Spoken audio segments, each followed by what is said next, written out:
چھپا لیں. ذرا اسی سے اندازہ کریں کہ ایک مہمان ان کے شہر میں آیا ہے اور آج کی رات اس مہمان کے پاس سر چھپانے کی کوئی جگہ نہیں. عشاء کی نماز تک تو پھر بھی کچھ نمازی مسلم کے پیچھے نماز پڑھتے نظر آئے. مسلم کو آقا حسین نے ایک عجیب لفظ کے ساتھ بھیجا تھا, خطاب, انا باعث الیکم اخی وابن امی, چلیں میں بھیج رہا ہوں تمہاری جانب اپنے بھائی کو, وابن امی اپنے چچا کے بیٹے کو, وثقتی جس پر مجھے سب سے زیادہ بھروسہ. عجیب یہ لفظ ہے, ثقتی میرے لیے سب سے زیادہ قابل بھروسہ مسلم ہے, اسے میں بھیج رہا ہوں. اور حالت یہ ہے کہ عشاء کی نماز السلام علیکم ورحمۃ اللہ وبرکاتہ, اور ایک بار جو مسلم پلٹ کے دیکھتے ہیں تو پیچھے ایک آدمی بھی نظر نہیں آ رہا. جو اہل بیت سے تعلق رکھتا ہے وہ آج کوفے میں بے بیت کا ہو چکا, جس کے لیے ساری کائنات بنائی گئی ہے, اسی کی نسل کا ایک جوان آج کوفے میں سر چھپانے کے لیے کوئی چھت نہیں. کوفے کی گلیوں میں جب تھک گئے تو ایک گھر کے دروازے کے سامنے جا کے بیٹھ گئے, کیونکہ المہندی سینٹر میں جو مصائب جس ترتیب سے پڑھے جاتے ہیں مجھے بھی وہی ترتیب دی گئی ہے, اس لیے میں یہ مصائب پڑھ رہا ہوں. ورنہ مجھے معلوم ہے کہ 9 ذی الحجہ کو آپ نے اس سینٹر میں اور ہم لوگوں نے عرفات کے میدان میں مسلم کا ماتم خوب کیا. مسلم خاندان اہل بیت کی وہ فرد ہیں کہ جن کا لقب ہے ثقتی, حسین کا بھروسہ. یہ حسین کا اعتماد ہے, یہ حسین کا بھروسہ. مسلم اور عباس بچپنے کے دوست بھی. جناب عباس کی بہن مسلم کی زوجہ بھی, اور جناب عباس و جناب مسلم عزاداری کے شعائر میں 2 اہم ترین شعائر کے وجود کا سبب بھی. ہمارے یہاں عزاداری ہوتی ہے. خطیب اعظم مرحوم مولانا غلام عسکری صاحب اکثر یہ جملے پڑھا کرتے تھے. 2 ہی چیزیں عزاداری میں ہیں, مجلس اور جلوس. مجلس بغیر سنت مسلم کے نہیں ہو سکتی, جلوس بغیر سنت عباس کے نہیں ہو سکتا. جلوس نکلتے ہیں, یہاں بھی نکلتے ہیں, لیکن آپ جہاں سے آئے ہیں اور اب جو کثیر تعداد میں ہمارے مومن خود کربلا جا کے جلوس عزا دیکھیں گے, جلوس میں گہوارہ بھی ہوتا ہے, تابوت بھی ہوتا ہے, کچھ علاقوں میں ذوالجناح بھی ہوتا ہے, علم بھی ہوتا ہے, لیکن جلوس چھوٹے اور بڑے. کسی میں ساری چیزیں ہوتی ہیں, کسی میں 2 چیزیں ہوتی ہیں, کسی میں 3 چیزیں ہوتی ہیں. کہیں گہوارہ نہیں ہے, خالی ذوالجناح, تابوت اور علم. کہیں تابوت بھی نہیں ہے, ذوالجناح بھی نہیں ہے, خالی تابوت و علم. اس سے بھی چھوٹے جلوس ہوتے ہیں جو گھر کی مجلس کے بعد لوگ نکال لیتے ہیں, اس میں تابوت بھی نہیں. لیکن جلوس کوئی ایسا نہیں ہوگا جس میں عباس کا علم نہ ہو. تابوت کے بغیر جلوس ہو سکتا, ذوالجناح کے بغیر جلوس ہو سکتا, گہوارے کے بغیر جلوس ہو سکتا ہے, علم عباس کے بغیر جلوس نہیں ہو سکتا. اور مجلس ہماری کوئی بھی کیوں نہ ہو, جب تک کہ آخر میں زیارت حسین نہ پڑھی جائے کبھی مجلس مکمل نہیں ہوتی. یہ سنت مسلم ہے.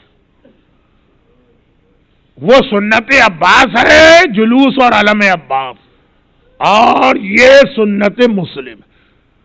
چونکہ 9 ذی الحجہ کو آپ نے سارے مصائب سن لیے, اس لیے میں اس وقت مصائب کو بہت مختصر رکھوں. اور یہ مسلم کی کب کی سنت ہے, زیارت کو مسلم نے کب سنت بنایا ہمارے اور آپ کے لیے؟ جب طوعا کے گھر میں مسلم کو پناہ تو مل گئی, اور ساری رات مسلم نے طوعا کے گھر میں گزاری. طوعا کا اپنا بیٹا, یہ میری آگے والی ایک تقریر کا بہت اہم حصہ بنے گا. طوعا کا اپنا بیٹا دشمن اہل بیت جا کے خبر دیتا. فجر کی نماز پڑھ کے مسلم فارغ ہوئے, اور ایک مرتبہ فوجوں کی آمد کی آواز آئی.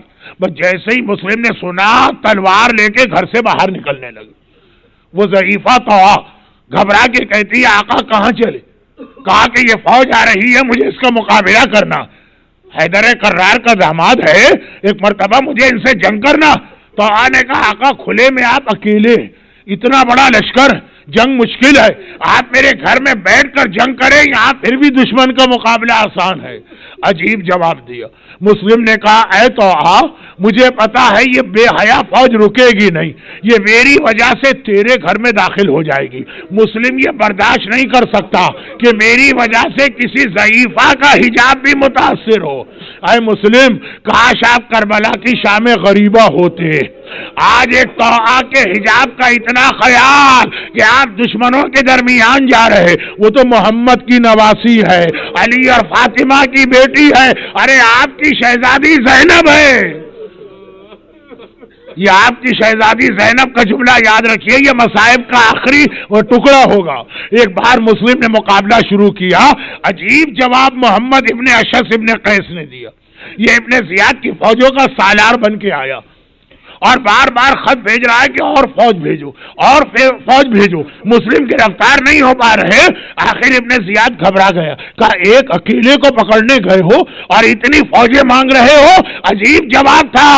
ایک بار ابن زیاد کا سالار کہتا ہے اے ابن زیاد میں کوفے کے کسی بنیے یا بقال کو پکڑنے نہیں گیا، میں شیر خدا کے داماد کو گرفتار کرنے جا رہا ہوں، ساری فوجوں کے بعد بھی اگر گرفتار کر لوں تو غنیمت ہے۔ اور واقعاً گرفتار نہ کر پایا، وہ تو ایک گڑھا کھودا گیا، دھوکے سے مسلم کو گڑھے میں گرایا گیا اور مسلم قید ہو کے ابن زیاد کے سامنے آ گئے۔ بس آخری 3 جملے ہیں اور اس کے حوالے سے 3 وضاحتیں۔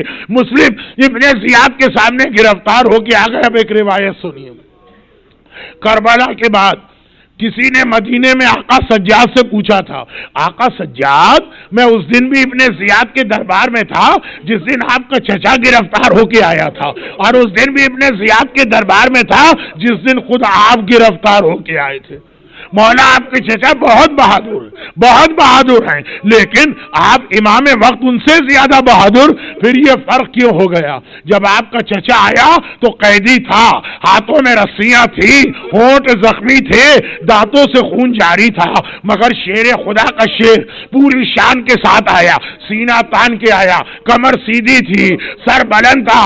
ابن زیاد کی آنکھوں میں آنکھیں ڈال کے بات کر رہے تھے، لیکن مولا جب آپ آئے تو ایک مرتبہ سر جھکا ہوا ہے، نگاہیں زمین پر ہیں، سینہ سکڑا ہوا ہے، کمر جھکی ہوئی ہے۔ مولا آپ تو اپنے چچا سے زیادہ بہادر۔ ہائے میرا آقا سجاد، ایک بار تڑپ کے کہا اور تو نے یہ غور نہ کیا، میرا چچا اکیلے آیا تھا، لیکن جب میں آیا تھا محمد کی نواسیاں، علی اور فاطمہ کی بیٹیاں، ارے میری بہنیں، ماں اور پھوپھیاں میرے پیچھے پیچھے ننگے سر بلوائے عام میں لائی جا رہی ہیں۔ شیر خدا کے شیر نے سینہ تان کے بات کی اور آخر میں فیصلہ ہوا کہ مسلم کو شہید کیا جائے۔ دارالامارہ کی چھت پہ پہنچے، اب وہ دارالامارہ نیست و نابود ہو چکا ہے، لیکن آج بھی مسجد کوفہ کے پیچھے اس کا میدان ہے اور بورڈ لگا ہے۔ چھت پر پہنچے، مسلم نے حسرت سے چاروں طرف دیکھا۔ کربلا کا ہر شہید جب میدان میں گیا تھا نا تو آقا کو سلام کر کے گیا تھا۔ مسلم نے چاروں طرف دیکھا، ارے آقا سے کتنا دور ہوں، آقا نظر نہیں آ رہا، آقا تو راہ مکہ میں ہے۔ لیکن ایک بار مسلم نے مکے کا رخ کیا، آواز دی السلام علیکم یا ابا عبداللہ، السلام علیکم یا ابن رسول اللہ۔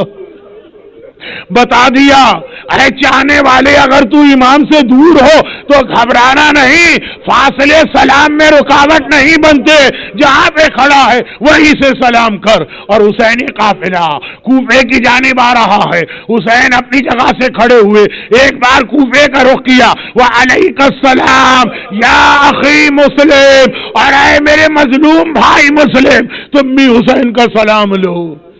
یہ خبر ابھی قافلے والوں کو نہیں ملی۔ میں آخری روایت کوئی اور پڑھ رہا ہوں۔ مسلم کی گردن پہ تلوار چلی، ایک بار سر الگ ہو کے گرا، بے سر کا لاشا الگ گرا، بے سر کا لاشا کوفے کی گلیوں میں 3 دن گھسیٹا گیا اور کٹا سر دارالامارہ کے دروازے پہ لٹکایا گیا۔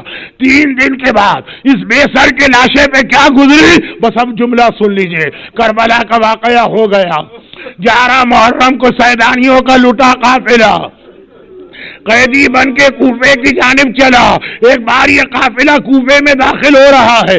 زینب نے سنا, بالوں سے چہرہ چھپائے, علی کی بیٹی سر جھکائے بے محمل کی ہماری پر بیٹھی ہے. ایک بار زینب نے سنا کوئی میرے بھیا کو سلام کر رہا, السلام علیکم یا ابن رسول اللہ, اے رسول کے بیٹے میرا سلام لیجئے. زینب گھبرا گئی, یہ دشمنوں کے شہر میں میرے بھائی کو کس نے سلام کیا؟ چہرہ اٹھایا, دائیں بائیں دیکھا, کوئی نظر نہ آیا.